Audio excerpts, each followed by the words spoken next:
અને અમેરિકાની અંદર અતિ ધનાઢ્ય એક પિતા અને એમના એક પુત્રની સત્ય ઘટના બનેલી અને એને નોંધવામાં આવી છે.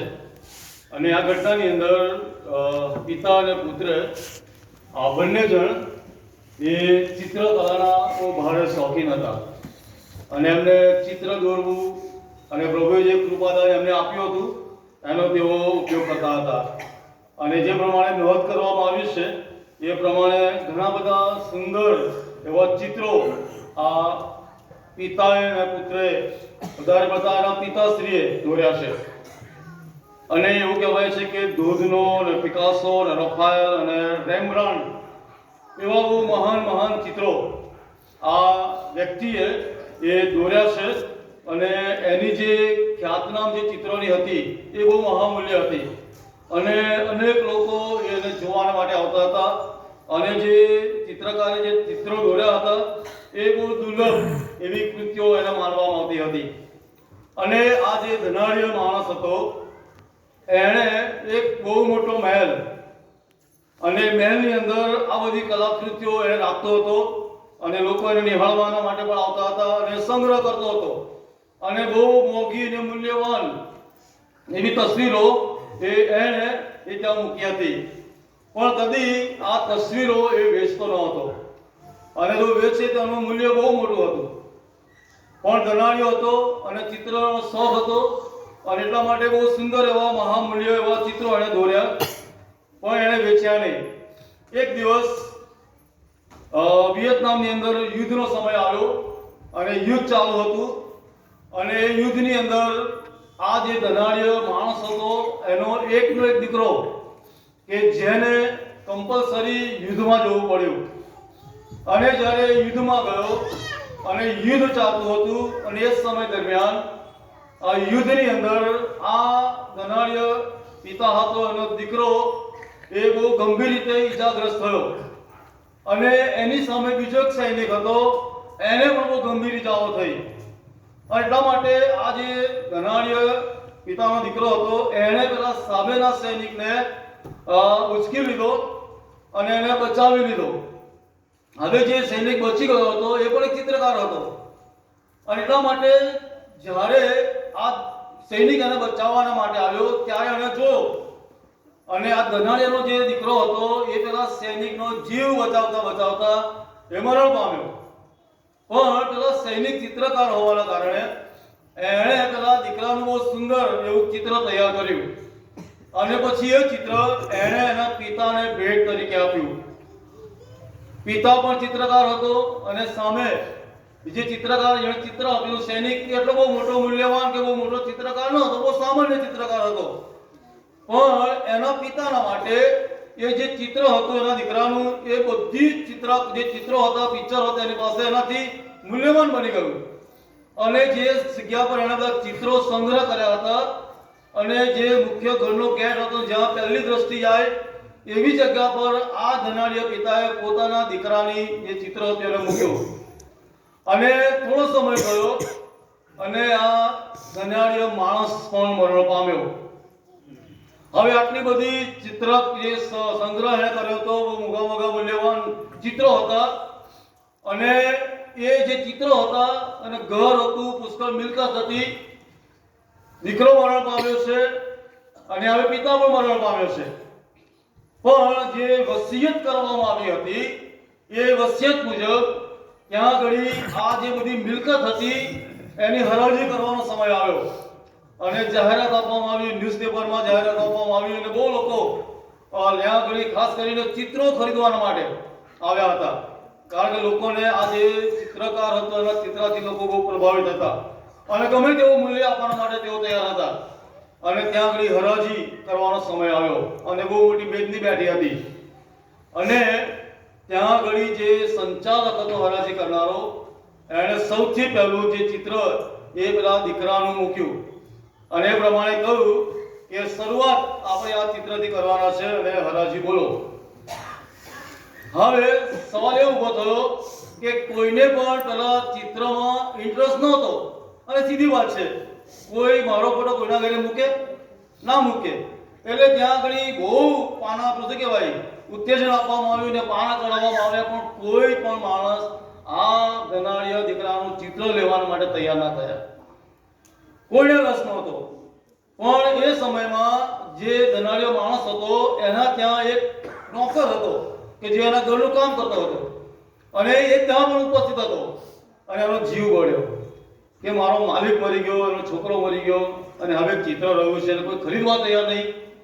અને એ ગરીબ હતો છતાં પણ આગળ આવ્યો, એ પ્રમાણે કહ્યું કે $20. અને ત્યાં પછી $20 પર બીજું કોઈ ભાવ ના બોલ્યો. અને હરાજી કરનાર સંચાલકે 1, 2, 3 એમ કરીને પછી એ ચિત્ર પેલા નોકરને ચાકરને આપી દીધું. અને પછી એ પ્રમાણે અનાઉન્સમેન્ટ કરી કે હવે અહીંયા હરાજી પૂરી થાય છે. એટલે બધા અચંબોમાં આવી ગયા. હજુ તો બધું બહુ બાકી છે, ચિત્રો બાકી છે, ઘર બાકી છે, બધું બહુ બાકી છે. અને શા માટે આ વાર્તાને પૂરી કરી દેવામાં આવી? લોકોએ કકળાટ કર્યો, કચકચ કરી. અને ત્યાં આગળ જે સંચાલકો ત્યાં એ પ્રમાણે કહ્યું કે આ ધનાઢ્ય માણસ જે હતો એની એવી શરત હતી કે જે કોઈ મારા દીકરાનું ચિત્ર ખરીદે એને બધી સંપત્તિ અને ચિત્રો મફતમાં આપી દેવા. બહુ જ મહત્વની બાબત. દેવે પોતાનો દીકરો એ આપણા માટે આપી દીધો મફતના ભાવમાં, જેની કોઈ આપણે કિંમત ચૂકવવી પડતી નથી, જેના માટે આપણે કશું કરવું પડતું નથી. અને પ્રભુ ઈસુ ખ્રિસ્ત રાજાઓનો રાજા અને પ્રભુનો પ્રભુ એ તમારા અને મારા માટે આ જગતમાં આવ્યો અને મફતમાં આપણને તારણની વાત કરી. પણ આપણે શું કરીએ છીએ? પેલા હરાજીમાં બેઠેલા લોકો કે જેઓને મોટી મોટી વાતોમાં જ રસ હતો. પ્રભુ ઈસુ ખ્રિસ્તના પ્રેમમાં, એની દયામાં, એની કૃપામાં, એના તારણમાં, આનંદ જીવનમાં કોઈ વિશ્વાસ નહીં, કોઈ આશા નહીં, કોઈ આનંદ નહીં, કોઈ ઈચ્છા નહીં. અને એટલા માટે જે નાતાલનું જે પર્વ જ્યારે આપણે ઉજવી રહ્યા છે ત્યારે તારણહાર જન્મ્યો છે. બહુ મોટી દેવની યોજના આપણા માટે પરિપૂર્ણ થઈ છે. સ્વર્ગનું સુખ મૂકી દીધું, વૈભવ મૂકી દીધો, રાજપાટ મૂકી દીધું. સ્વર્ગનું સૌથી ઉચ્ચ સિંહાસન કે જ્યાં પોતે બેસે છે એવું સ્વર્ગનું સિંહાસન એ તમારા અને મારા માટે મૂકી દીધું. અને દેવનો દીકરો તમારા માટે માનવ અવતાર બનીને આવ્યો, જેથી કરીને આપણા માટે દેવની જે યોજના છે એ યોજના પરિપૂર્ણ થાય. આપણને ઉદ્ધાર મળે, તારણ મળે, મફતમાં બધું પ્રભુએ આપણા માટે પૂરું કરી દીધું. પણ કહેવાય છે મફતની કોઈ વેલ્યુ હોય નહીં, મફતની કોઈ કિંમત ના હોય. અને કદાચ આજે એવું જ બની ગયું છે. નાતાલ એ માત્ર ને માત્ર ડેકોરેશન, ડિનર અને જે એન્જોયમેન્ટ આપણે આપણા શરીરના માટે કરીએ છીએ એ પૂરતી થઈ ગઈ છે. પણ જે આધ્યાત્મિક બાબતોના અંદર ડેડિકેશન નો આજે અભાવ આપણે જોઈએ છે. પ્રભુની સાથેનો જે સંબંધ છે એનો અભાવ જોઈએ છે. પ્રભુની સાથે જોડાઈ જવાનો જે સંબંધની વાત છે એનો અભાવ છે. આનંદ બધામાં છે, કરવો પણ જોઈએ. અગર પ્રભુ જન્મ્યો છે, રાજા જન્મ્યો છે, કોઈ સામાન્ય માણસ જન્મ્યો નથી. અને એટલા માટે આનંદ તો કરવો જ જોઈએ, પણ એની સાથે આધ્યાત્મિક બાબતો જે છે એને વિસરી જવાય નહીં. અને એટલા માટે ઈશ્વર પોતે જ્યારે માનવ બનીને આવ્યો છે, દીકરો પ્રભુ બનીને આવ્યો છે, તમારા મારા ઉદ્ધાર માટે આવ્યો છે, ત્યારે અહીંયા આગળ લુકની સુવાર્તા 2 અધ્યાય અને 11મી કલમમાં કહે છે કે કેમ કે આ દાઉદના શહેરમાં તમારે સારું એક તારનાર એટલે ખ્રિસ્ત પ્રભુ જન્મ્યો છે. અહીંયા આગળ તારણની વાત એ કહી દેવામાં આવી કે આજ એક તારનાર તમારે સારું જન્મ્યો છે. આપણે સારું, જગતના માટે, જગતના લોકોના માટે અને જગતના ઉદ્ધારના માટે એક તારનાર જન્મ્યો છે, મસીહા જન્મ્યો છે. અને નાતાલનો જે ખરો અને મહત્વનો અર્થ એ જ્યાં સુધી તારનારને સમજીએ નહીં ત્યાં સુધી એ પરિપૂર્ણ થતી નથી. ભલે આવી રીતે આપણે આવીશું, જઈશું, ખાઈશું, પીશું, આનંદ કરીશું, આ બધી બાબતો કરીશું, પણ જ્યાં સુધી તારનારનો ખરો અર્થ નહીં સમજીએ. એટલા માટે યશાયા પ્રબોધક 1 અધ્યાય અને 18મી કલમમાં કહે છે કે આવો આપણે વિવાદ કરીએ, આવો આપણે વિવાદ કરીએ. તમારા પાપ જો કે લાલ વસ્ત્રના જેવા હોય તો પણ તેઓ હિમ સરખા શ્વેત થશે, જો તે કિરીમચના જેવા રાતા હોય તો પણ તેઓ ઊન સરખા શ્વેત થશે. આવો વિવાદ કરીએ, પ્રભુની સાથે વાત કરીએ. આજે પ્રભુ તમને ને મને એ નાતાલના દિવસે આમંત્રણ આપી રહ્યો છે. આવો, બાઇબલમાં એવું કહેવાય 600 વખત પ્રભુ આમંત્રણ આપે છે. આવો આવો વગેરે વગેરે બાબતોથી અલગ અલગ શબ્દો દ્વારા 600 વખત પ્રભુ એ આપણને એની પાસે બોલાવે છે, આપણને આવો કહીને આમંત્રણ આપે છે. 600 ના જો બે ભાગ કરીએ તો લગભગ વર્ષની અંદર 2 વખત પ્રભુ આપણને કહે છે કે આવો આવો આવો વિવાદ કરીએ. શા માટે વિવાદ કરવો? તો બાઇબલ કહે છે કે તમારા પાપ લાલ વસ્ત્રના જેવા હોય અથવા રાતા હોય. એટલે એનો મતલબ એવો થયો કે પાપ છે, પાપની અવસ્થા છે.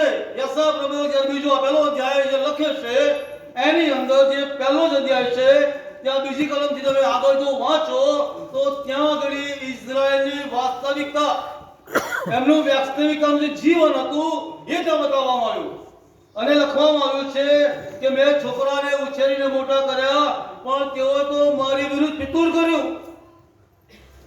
આગળ કહે છે કે તેઓ તો બળદ પોતાના માલિકને ઓળખે છે ને ગધેડો પોતાના ધણીને ગમાણ જાણે છે, પણ ઇઝરાયલ જાણતો નથી, મારા લોક વિચાર કરતા નથી. અરે પાપ કરનારી પ્રજા, અન્યાયથી રચાયેલા લોકો અને પાપ કરનાર સંતાનો અને બંધી ગયેલા છોકરાઓ. વિચાર કરો કેટલી ભયંકર એવી પરિસ્થિતિમાં ત્યાં પ્રભુ યહોવા દેવ એ યશાયા મારફતે કહે છે કે આકાશ અને પૃથ્વીની કાન ધરીને તમે સાંભળો કે ઇઝરાયલની શું સ્થિતિ છે. ઇઝરાયલ કેવા માર્ગો પર જઈ રહ્યું છે અને લખવામાં આવ્યું છે કે તેઓ વંઠી ગયેલા છોકરા જેવા છે અને તેઓ યહોવાનો ત્યાગ કર્યો છે અને કહે છે કે બધું ખરાબ થઈ ગયું છે. એ 2 થી 6 કલમો તમે વાંચો, ત્યાં બહુ સ્પષ્ટ લખ્યું છે. સટીમાં પગના તળિયાથી તે માથા સુધીના કોઈ પણ ભાગ સાજો નથી. કેવળ ઘાસ, સોળ અને પાકેલા જખમ છે, એમને દાબીને તેમાંથી પરવું કાઢવામાં આવ્યું નથી. કેટલી ભયંકર એવી પરિસ્થિતિ. અને અહીંયા આગળ પ્રભુ એ નાતાલના દિવસે આપણા માટે આ બાબતો કહે છે કે આવો આપણે વિવાદ કરીએ.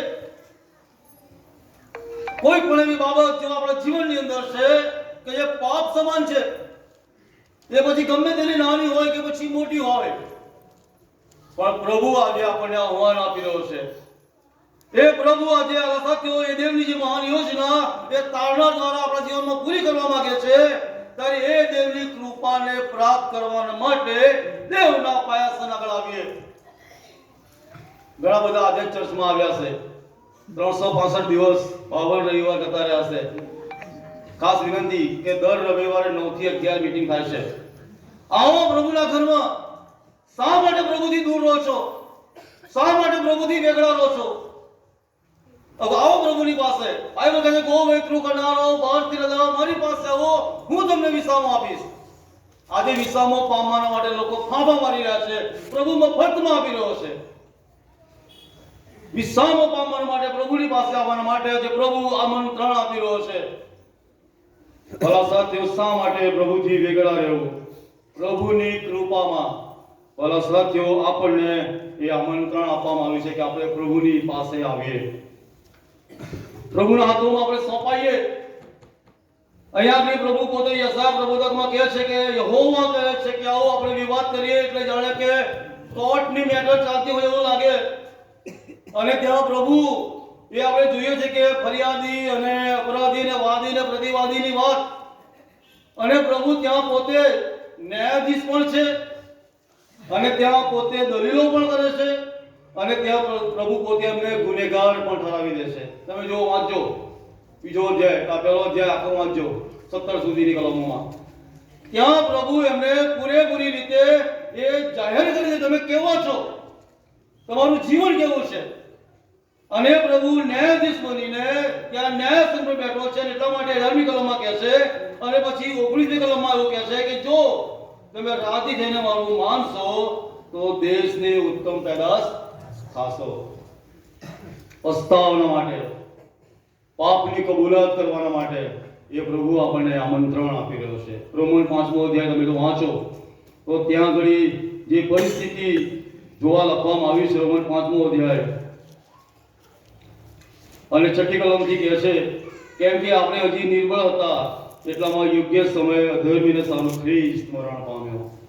શું કહે છે? આપણે નિર્બળ હતા, હવે ન્યાય માણસને સારું ભાગ્ય જ કોઈ મરે. સારા માણસને સારું તો કોઈ કદાચ મરવાને પણ છાતી ચલાવે, પણ આપણે જ્યારે પાપી હતા ત્યારે ખ્રિસ્ત આપણે સારું મરણ પામ્યો. અને એટલા માટે આ અધ્યાય તમે જ્યારે વાંચો પૂરો કરો ને 6ઠા અધ્યાયમાં શું કહે છે, ત્યારે આપણે શું કહીએ? કૃપા અધિક થાય માટે શું આપણે પાપ કર્યા જ કરીએ?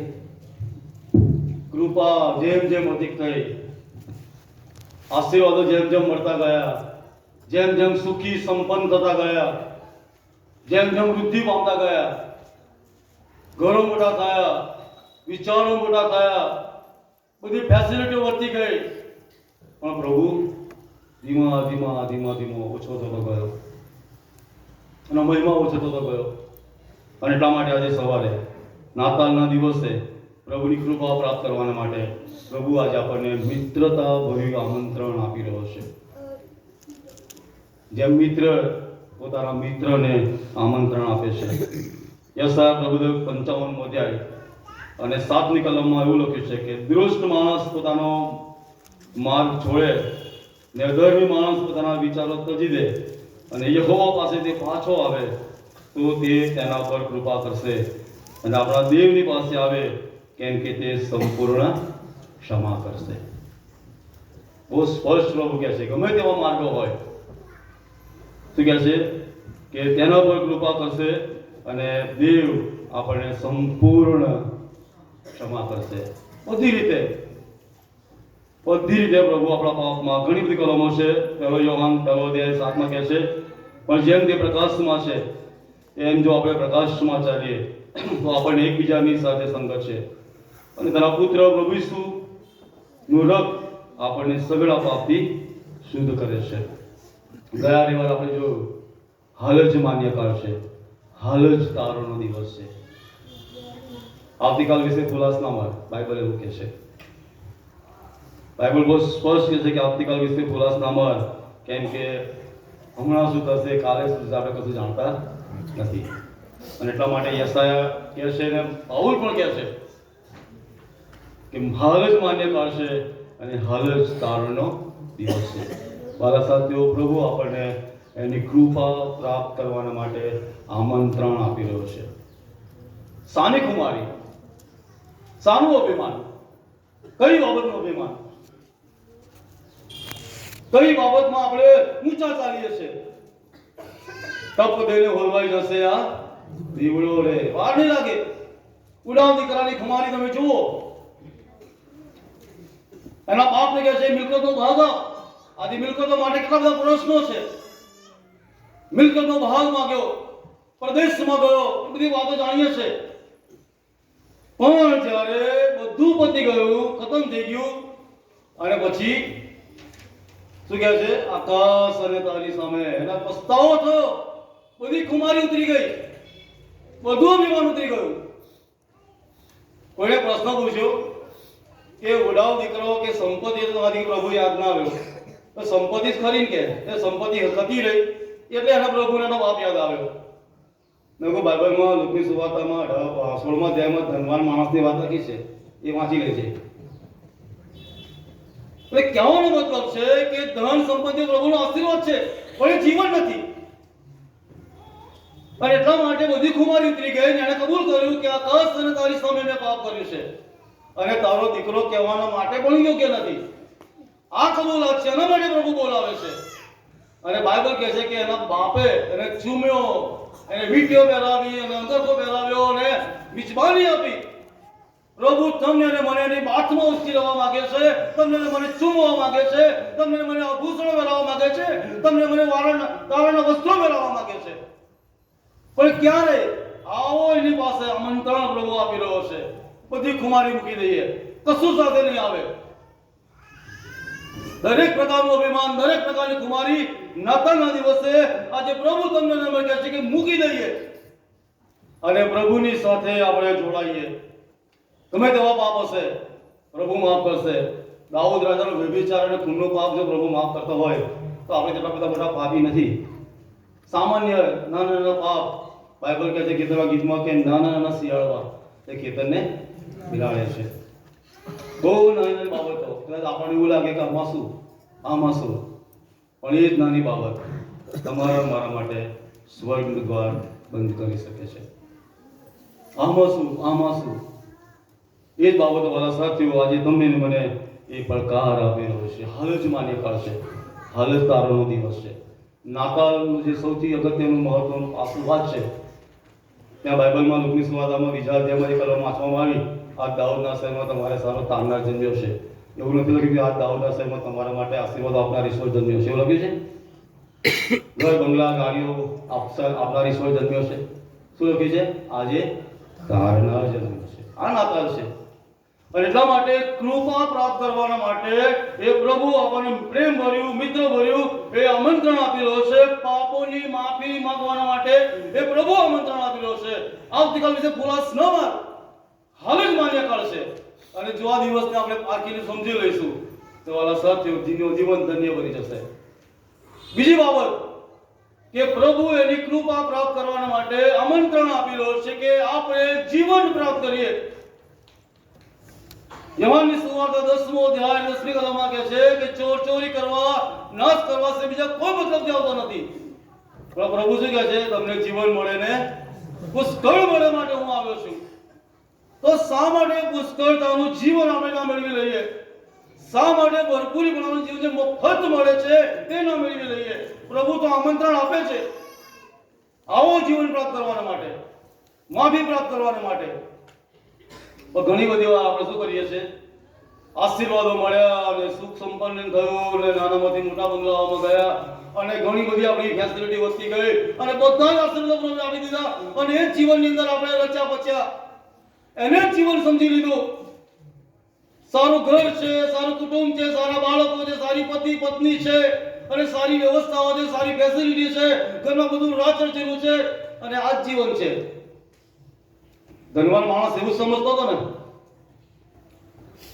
લાજરસ ભિખારી એના દરવાજા આગળ એના પડેલા ટુકડા વીણીને ખાતો હતો અને એના મનમાં એવું જ હશે કે આ જીવન છે, ખાવું પીવું આનંદ કરવો મોજ મસ્તી કરવી અને જે બધું મળ્યું છે એનો પૂરેપૂરો લાભ લેવો.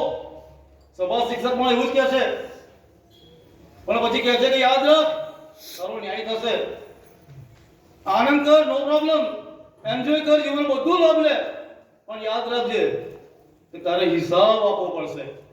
અને ધનવાન માણસ જ્યારે ગંધર્વ અને અગ્નિમાં પડ્યો હતો ત્યારે એને ખબર પડી કે આ એ જીવન નહોતું.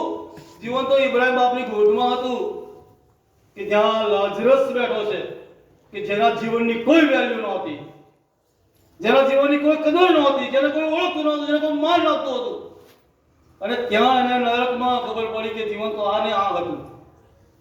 અને એટલા માટે પ્રભુ તમને ને મને વાલા સાથીઓ એ જીવન આપવાના માટે આવ્યો છે.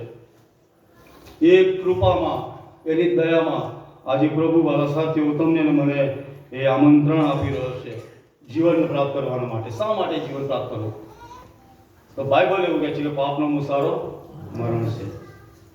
આદમે હવાએ પાપ કર્યું એદનવાડીમાં, ત્યાં બાઇબલ કે જે દિવસ ફળ ખાશે એ જ દિવસે તું મરશે જ મરશે. અને પાપ આવ્યું અને એની સાથે મરણ આવ્યું. એટલા માટે પાઉલ બહુ સ્પષ્ટ અને ખુલાસા પત્ર તમે વાંચજો. ત્યાં જે વ્યક્તિ પ્રભુની સાથે જોડાયેલો નથી એને મરણ પામેલો જ પાઉલ કહે છે. કરંથીના પત્રમાં વાંચો, કોલોસીના પત્રમાં વાંચો, એફેસીના પત્રમાં વાંચો પત્રોના ધ્યાનથી ખબર પડશે કે પાઉલ શું કહે છે. જે જીવન પ્રભુની સાથે જોડાયેલું નથી એ જીવનને પાઉલ બહુ સ્પષ્ટ કહે છે કે મરેલો છે. તો એનો મતલબ એવો થયો કે જો આપણે કોઈ પણ પ્રકારના નાના પ્રકારના પાપમાં પણ છીએ તો મરેલા છીએ. કોલોસી 3 અધ્યાય તમે વાંચો, મરેલા છીએ પાપમાં. અને એટલા માટે પ્રભુ તમને ને મને જીવન આપવા માટે આવ્યા છે કે જે આદમ દ્વારા જે પાપ આવ્યું અને પાપમાં આપણે જન્મ થયો અને પાપ જે આપણી અંદર જન્મજાત આવે છે એ પાપમાંથી આપણે બચી જઈએ અને જીવનમાં આવીએ, એક નવા જીવનમાં આવીએ, નવા સ્વભાવમાં આવીએ, નવી ઉત્પત્તિ બનીએ, નવું માણસ બનીએ. આ નાતાલ છે.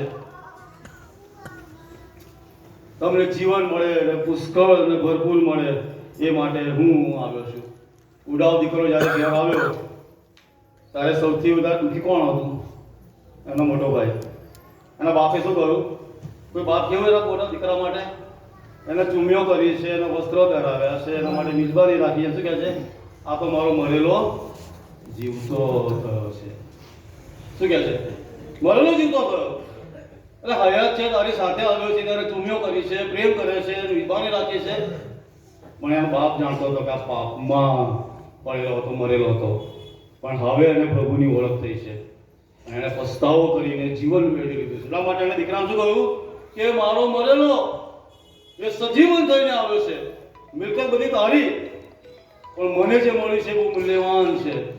બધા સાથીઓ, આજે સવારે પ્રભુ તમને મને પડકાર આપી રહ્યો છે. પ્રકટીકરણના પુસ્તકમાં તમે જો જાઓ અને લગભગ 3જા અધ્યાયની અંદર 3જા અધ્યાયમાં 41 કલમમાં લખ્યું છે કે સાર્દિસમાંની મંદિરના દૂતને લખ કે જેને દેવના સાત આત્મા સાત તારા છે, તે આ વાતો કહે છે કે તારા કામ હું જાણું છું કે તું નામનો જીવે છે, પણ તું મરેલો છે. તું જાગૃત થા અને બાકીના જે મરવાની અણી પર છે તેઓને દ્રઢ કર, કેમ કે મેં તારા કામ મારા દેહની અંદરમાં સંપૂર્ણ થયેલા જોયા નથી. મરેલો છે, મંડળી છે, કામ કરે છે, બધી સેવાઓ થતી હશે ને બસ ચોખ્ખું લખ્યું છે કે સાર્દિક માની મંડળીના દૂતને લખ. એટલે એનો મતલબ એવો હતો કે મંડળી પૂરેપૂરી સક્રિય હતી, મંડળી ચાલુ હતી, મંડળીમાં કામ થતું હતું, મંડળીમાં લોકોના માટે પ્રાર્થના કરવામાં આવતી હતી, સંદેશો આપવામાં આવતા હતા, લોકો દાન આપતા હતા, બધી જ વ્યવસ્થાઓ મંડળીની હતી. છતાં પણ શું કહે છે કે તારા કામ હું જાણું છું કે તું નામનો જીવે છે, તું મરેલો છે. શક્ય બને આજની મંડળીઓના માટે બધું જ કરતા હોય, પણ નિર્જીવ મંડળી હોય. આજે સવારે નાતાલના દિવસે ભલા સાથીઓ, પ્રભુ તમને મને સાર્દિસની મંડળી દ્વારા પડકાર આપી રહ્યો છે. શું આપણે નામના તો જીવતા નથી ને? શું આપણે હજુ મરેલા તો નથી ને? આજે સવારે પ્રભુ કહે છે કે હું તારા કામ જાણું છું. મેજર નિલેશના કામ જાણે છે, પ્રભુ આપણા પણ કામ જાણે છે. કેવા પ્રકારની સેવાઓ કરીએ છીએ. પાઉલનું જ્યારે બંધાણ થયું એ અભિમાનના ઘોડા પર દોડતો હતો, પણ જ્યારે એને પ્રભુની ઓળખ થઈ અને પડ્યો નીચે, જ્યાં સુધી આપણે અભિમાનના ઘોડા પરથી નીચે પડતા નથી ત્યાં સુધી જીવન પ્રાપ્ત થતું નથી. સાઉલ પડ્યો અને પાઉલ બન્યો, એનું જીવન બદલાઈ ગયું. હિબ્રુ પોતે કહે છે ફિલિપી 3 ની અંદર, અને બધું કરતો હતો.